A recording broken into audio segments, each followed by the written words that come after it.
Hi friends, welcome back to channel. So today's topic is limitations of financial planning. आज हम discuss करेंगे limitations. Last हमने discuss किया था importance. आज हम डिस्कस करने वाले हैं about the disadvantages और you can say the limitations of financial planning. ठीक है, तो टोटल हम 3 limitations डिस्कस करेंगे and the first limitation is difficulty in forecasting financial planning. I hope so आप सबको अब इसका मतलब क्लियर है कि फाइनेंशियल प्लानिंग क्या होता है. Means the planning regarding the financial requirements of a business, कि एक बिजनेस को कितने फंड्स रिक्वायर हैं अपने बिजनेस को चलाने के लिए. ठीक है, और उन फंड्स को कहाँ कहाँ से हम प्रोक्योर करें, कहाँ से इकट्ठा करें और उसके बाद इकट्ठा करने के बाद उन्हें कहाँ एलोकेट करें, उसका यूटिलाइजेशन कैसे करें.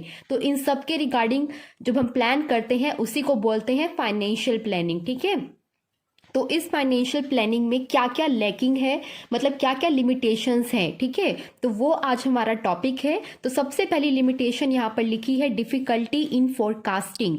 फोरकास्टिंग का मतलब क्या होता है, means to estimate about the future.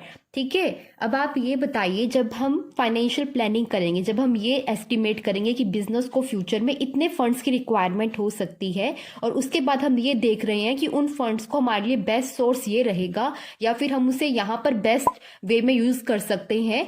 ठीक है, इसको हम फंड्स को बेस्ट वे में यहाँ पर यूज कर सकते हैं. तो इन सब के रिगार्डिंग जब प्लानिंग की जाती है बिजनेस में, तो वो सारा का सारा प्लानिंग अबाउट द फ्यूचर होता है, क्योंकि कितने फंड्स की रिक्वायरमेंट है इन द फ्यूचर वो हम कभी भी 100% एक्यूरेसी से आज की डेट पर डिसाइड नहीं कर सकते. हम बहुत सारे फैक्टर्स हैं जो डिस्कस करते हैं विद द टीम और बहुत सारी चीज़ों को कंसिडर करने के बाद ही डिसाइड करते हैं कि बिजनेस में कितने फंड्स रिक्वायर हो सकते हैं. बट स्टिल कभी भी 100% एक्यूरेसी के साथ हम ये नहीं कह सकते कि जो एस्टिमेशन हमने किया है about the future requirements of a business कि वो सही होंगी. ठीक है, इसीलिए कहा जाता है कि under financial planning business has to make estimates about the future requirements. और फ्यूचर क्या है, फ्यूचर है अनसर्टेन. अनसर्टेन होने का मतलब कि हम नहीं कह सकते कि फ्यूचर में क्या होगा और क्या नहीं होगा.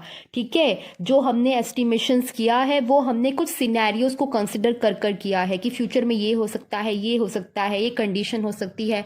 बट कभी भी जो हमारी एस्टिमेशन है हम उसको 100% एक्यूरेट नहीं बोल सकते. ठीक है, तो इसीलिए जो हमारा फाइनेंशियल प्लानिंग है वो क्या है, उसका लिमिटेशन क्या है कि हमेशा मतलब कुछ अनसर्टेनिटी रहती है कि हमने जो फोरकास्टिंग की है, कि जो हमने एस्टिमेशंस लगाई हैं अबाउट द फ्यूचर वो करेक्ट होंगे कि नहीं होंगे. ठीक है, तो फोरकास्ट करने में जब हम एस्टिमेट्स करते हैं about the future requirements of a business तो उसमें हमें डिफिकल्टी आती है. ठीक है, it's not easy to estimate about the future because future is uncertain. ठीक है, और इसीलिए जो फाइनेंशियल प्लानिंग में जितनी भी हमने अपना डिसाइड किया है कि इतने फंड्स चाहिएंगे या ये चाहिएगा, उसकी रिलायबिलिटी जो रहती है वो हमेशा क्या रहती है, डाउटफुल रहती है. ठीक है, तो ये था पहला डिसएडवांटेज, पहला limitation of financial planning. Second जो हमारा है डिसएडवांटेज और you can say the limitation is difficulty in change. Difficulty in change. A financial plan once made becomes very difficult to change. Guys, मैंने आपको भी अभी बताया कि जब हम डिसाइड करते हैं ना फाइनेंशियल प्लानिंग में हम बहुत सारे एस्टिमेशंस जो है करते हैं और वो एस्टिमेशंस हमारे किस किस के रिगार्डिंग होते हैं, वो एस्टिमेशंस होते हैं कि बिजनेस को कितने फंड्स रिक्वायर है इन द फ्यूचर, फंड्स की कितनी रिक्वायरमेंट है. ठीक है, पहला एस्टिमेशन हम इसके रिगार्डिंग करते हैं.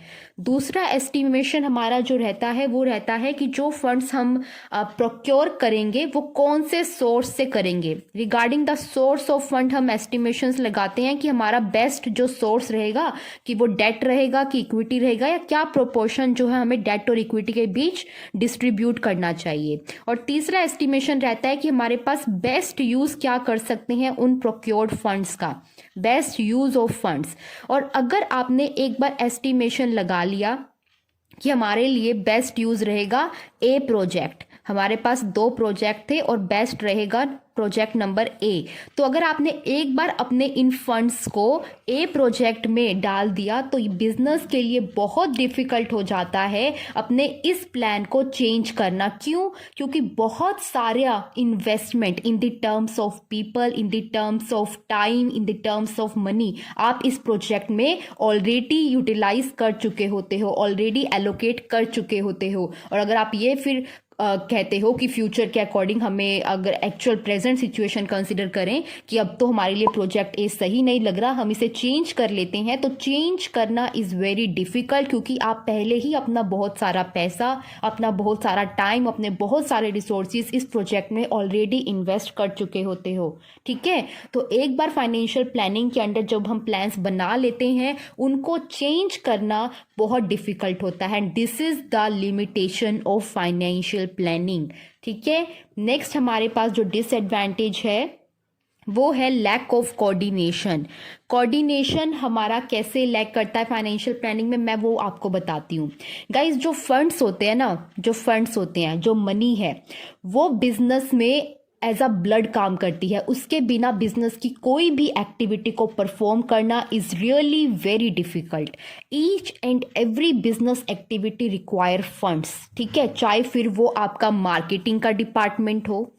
ठीक है, मार्केटिंग क्यों, बेसिक से स्टार्ट करते हैं। चाहे आपने प्रोडक्शन करनी हो, ठीक है, आपने सेल्स करनी हो, मार्केटिंग करनी हो, अकाउंटिंग का काम करना हो, हर चीज़ में यू रिक्वायर फंड्स, क्योंकि हर चीज़ को करने के लिए या तो मशीन की ज़रूरत होगी या तो पीपल की ज़रूरत होगी, और दोनों के दोनों फ्री में तो काम करेंगे नहीं, दोनों को आपको इन रिटर्न तो भी पैसा देना है।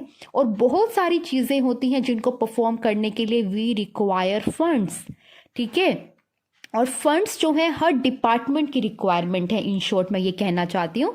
तो इन सारे डिपार्टमेंट का जो कोऑर्डिनेशन है वो बहुत ही अच्छा होना चाहिए विद द फाइनेंस डिपार्टमेंट, जो कि फंड्स का क्या कर रहा है, फंड्स का सारा देखभाल कर रहा है कि फंड्स कितने आएंगे बिजनेस में, कहाँ से आएंगे, किसको कितने देने हैं। ठीक है, तो वो सारा का सारा जो डिसीजन रहता है वो फाइनेंस डिपार्टमेंट का रहता है, और इन सारे डिपार्टमेंट्स को फाइनेंस डिपार्टमेंट के साथ अच्छा कोऑर्डिनेशन करना ज़रूरी है। क्यों? इसीलिए क्योंकि फाइनेंस डिपार्टमेंट इन सभी को फंड्स देने वाला है। ठीक है, तो इसीलिए कहते हैं कि ये जो कोऑर्डिनेशन है, आप जितना भी अच्छा ट्राई कर लो बिठाने का, कहीं ना कहीं कोई ना कोई लैक रह ही जाता है, कोई ना कोई कमी रह ही जाती है।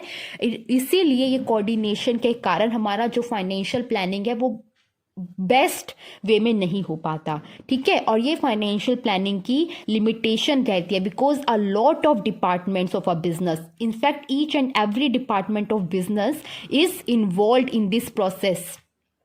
ठीक है, और इस फाइनेंस डिपार्टमेंट के साथ इन सभी का प्रॉपर कोऑर्डिनेशन होना बहुत ही ज़रूरी रहता है। कोऑर्डिनेशन होता भी है, but a full proof coordination, a best coordination is not possible. ठीक है, बिकॉज पीपल हैं, जितने ज़्यादा पीपल होंगे उतनी ज़्यादा डिफरेंट व्यू पॉइंट्स, राइट, और कहीं ना कहीं कोई ना कोई लैकिंग रह ही जाती है, और यही लिमिटेशन रहती है फाइनेंशियल प्लानिंग की।